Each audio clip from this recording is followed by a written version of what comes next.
Tagumpay nga po mga idol ang naging adjustment ng San Antonio Spurs sa Game 3 laban sa OKC Thunder dahil bukod sa katotohanan na na-shutdown nga nila si Shai Gilgeous-Alexander, nagawa rin naman nilang mapigilan ng bench scoring ng defending champ. Hindi kagaya sa nagdaang Game 3, hindi na nga naging maganda pa ang performance dito ng ilang mga role player ng OKC, lalo na si Alex Caruso na simula ng pagtatala ng double-digit points sa first 3 games, hindi man lang nga ito nakapagtala ni isa mang puntos. Isang beses lang naman nga itong gumawa ng tira at parang wala siyang enerhiya at wala sa hulog ang kanyang laro. Ito ang mismong rason bakit maaga silang natambakan ng San Antonio Spurs at bakit hindi na nakapalagpa ang OKC Thunder. Kapag nagpatuloy pa ang ganitong laro ng kanilang bench players, delikado ang kanilang kalagayan pagdating sa Game 5 sa susunod na araw, lalo pat bumalik na nga ang momentum sa San Antonio Spurs dahil kay Victor Wembanyama at ilan sa mga role player.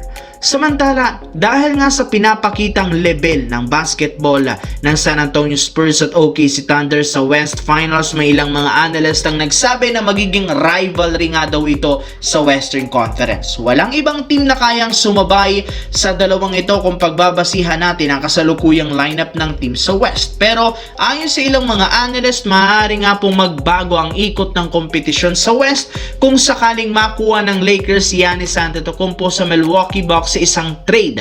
Kapag nabuo ng Lakers ang bagong tandem ni Giannis at Luka, siguradong makakapag-compete nga sila kontra sa OKC Thunder at Spurs ni Victor Wembanyama. Ang poproblemahin na lang naman ngayon ng Lakers kung paano nila makukuha sa isang trade dahil kakailanganin nila di kung gumawa ng ilang mga negosasyon sa Milwaukee at mag-offer ng napakalalaking package para lamang matuloy ang ganitong trade na pagkuha nila sa superstar ng Milwaukee Bucks na si Giannis Antetokounmpo. Sa kabilang banda, delikado ang Cleveland Cavaliers sa kanilang serye laban sa New York Knicks dahil kapag natalo nga sila sa Game 4, tuluyan na nga silang mawawalis at magtatapos na rin ang kanilang kampanya. Ibig sabihin, isang talo na lamang, eliminated na nga sila sa playoffs. Kaya isa nga itong do or die game na kailangan nilang maipanalo kung gusto nilang ma-extend ang serye. At bago pa magsimula ang Game 4, mismong si James Harden ang nagsabi alam niya na nasa delikadong sitwasyon ang kanyang kupunan sa pagkakabaon ng 0-3. Pero hindi rin naman papayag ang kanilang team na bumagsak nang hindi sila lumalaban. Ayon dito, asahan na nga ninyong magkakaroon sila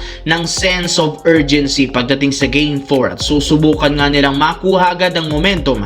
Kailangan nila tambakan agad ang Knicks kung gusto man nilang manalo. Pinangako nito na kumpara sa mga nagdaang laban, aayusin ng team ang pag-execute ng bola sa opensa. Dapat nilang panatilihing buo ang composure sa tuwing gumagawa ng run ang New York Knicks dahil ito lang naman ang nag-iisang paraan para ma-extend pa nila ang serye.